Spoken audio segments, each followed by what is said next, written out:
अस्सलाम वालेकुम friends and fans, बहनों भाइयों दोस्तों, क्या हाल है आप सबका। मैं हूं गुलरेज और आप देख रहे हैं जी फॉर गुलरेज टीवी।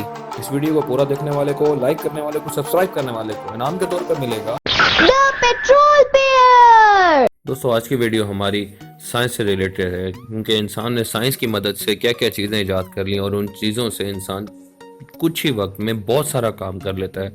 यानी कि ये कहना गलत नहीं होगा कि वो थोड़े से वक्त में अपनी बहुत सारी बचत भी कर लेता है और अपने काम की, अपने पैसों की और अपनी एनर्जी की, इन तीनों चीज़ों की बचत कर लेता है, जो कि इस वीडियो में दिखाया जाएगा। तो साथ रहिएगा हमारे, चलते हैं अपनी वीडियो की तरफ। मैं ऐसी मशीन बना रहा जी पद की बो नहीं आन दूगी। ए पद मारिया ऐ घूम के बाहर,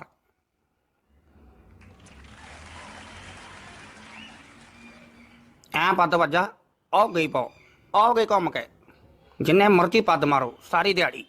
दोस्तों, नंबर 5 पर है हमारे पास मेक अ मार्क। इस मशीन को इस्तेमाल किया जाता है भेड़ों के लिए।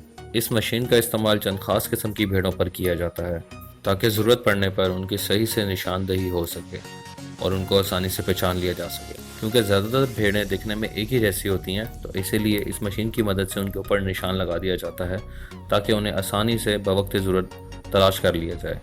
इस मशीन में डाला गया केमिकल किसी भी किस्म के नुकसान से पाक होता है। इससे भेड़ों को किसी भी किस्म का नुकसान नहीं होता। दोस्तों, नंबर 4 पर है हमारे पास रोबोटिक स्क्रैपर्स। दोस्तों, इस मशीन के बारे में बताने से पहले इतना बताते चलूँ कि जिन दोस्तों को जानवर पालने का शौक है, उनके लिए तो यह बहुत ही आसानी पैदा करने वाली है। क्योंकि जानवर पालने का शौक तो बहुत से लोगों को होता है, लेकिन उनका किया हुआ शिट यानी कि गोबर वो साफ करना वो आम बंदे का काम नहीं होता। उसके लिए मोस्टली लोग हायर करते हैं, जिसकी कॉस्ट बहुत ज़्यादा पड़ जाती है। लेकिन अब इस मशीन ने उस कॉस्ट को भी ख़त्म कर दिया है, क्योंकि ये मशीन हर वक्त रेडी है जानवरों का गोबर उठाने के लिए। इस मशीन के आगे एक छोटा सा शावर लगा हुआ होता है, जिसमें से पानी निकलता रहता है, ताकि वो गोबर को मज़ीद पतला करके अपने अंदर स्टोर कर सके। इससे उसे स्टोर करने में भी आसानी होती है और साफ़ करने में भी। और फिर एक ख़ास जगह पर जाकर इसको ये अनलोड कर देता है और फिर से नए काम के लिए रेडी हो जाता है।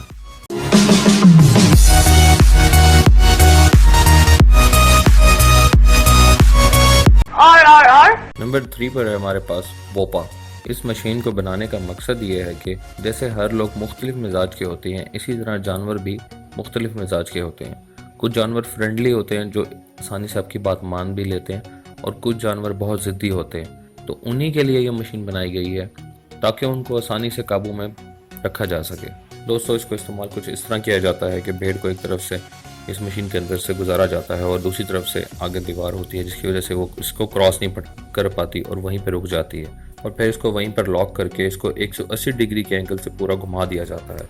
इससे ऐसा होता है कि जैसे इंसान उल्टा हो जाता है, तो ठीक उसी तरह जानवर उल्टा हो जाता है, उसकी टांगे ऊपर और सर नीचे हो जाता है। इससे उसे काबू करना बहुत आसान हो जाता है। बेसिकली ऐसा करने का मकसद यह होता है, या तो उसके खुर साफ किए जाते हैं, या अगर जानवर को दवाई पिलानी होती है तो वो बहुत आसानी से पिला दी जाती है। इससे जानवर को कोई तकलीफ नहीं होती और काम करने में बहुत आसानी होती है, और काम भी बिल्कुल ठीक किया जा सकता है। जी तो दोस्तों, हमारे पास नंबर 2 पर है DJI एग्रीकल्चरल ड्रोन। दोस्तों, इस ड्रोन का इस्तेमाल ज़राई रकबे पर किया जाता है, यानी कि खेतों के ऊपर। मोस्टली टाइम खेतों पर स्प्रे जो किया जाता है वो बहुत जहरीला होता है, जिसकी वजह से इंसान भी उसकी जद में आ जाता है। तो किसी भी जानी नुकसान से बचने के लिए अब साइंस ने एक नई चीज़ इंट्रोड्यूस कराई है, जिसका नाम है DJI एग्रीकल्चर ड्रोन। इस ड्रोन में कैमरे के साथ साथ बहुत से सेंसर भी होते हैं, जो ईजिली अप एंड डाउन अपनी कवरेज पूरी कर लेते हैं और किसी भी किस्म का नुकसान नहीं होने देते, ना ड्रोन को ना खेतों को।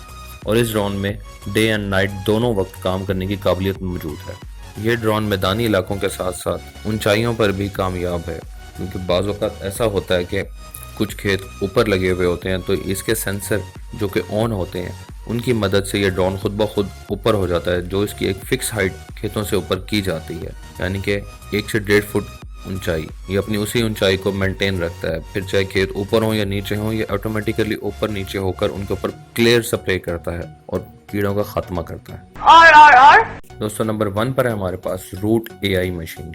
दरख्तों और पौधों से फल तोड़ना बहुत ही मुश्किल काम समझा जाता है, क्योंकि तोड़ते वक्त बहुत से फल ख़राब हो जाते हैं और मोस्टली टाइम टहनियाँ भी ख़राब हो जाती हैं। मगर रूट एआई मशीन की मदद से अब ये काम बहुत ही आसान हो चुका है। ये ऐसा एक जदीद और हैरत अंगेज रिपोर्ट है जिसमें लगा एआई सिस्टम इतना ज़बरदस्त है कि वो फलों को उसके रंग से ही पहचान लेता है कि पक्के हैं या कच्चे हैं, और ये सिर्फ पक्के फलों को ही तोड़ता है। इतने एहतियात से तोड़ता है कि फल ख़राब होना तो दूर, बल्कि टहनी भी ख़राब नहीं होती।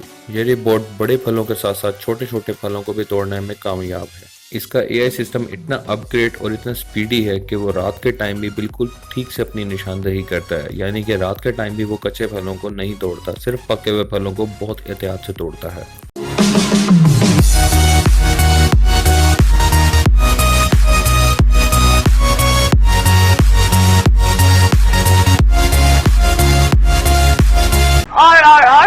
ओ भाई, मारो मुझे, मारो मारो मुझे, मारो मारो।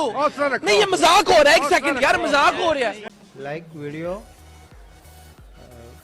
Comment video, share video.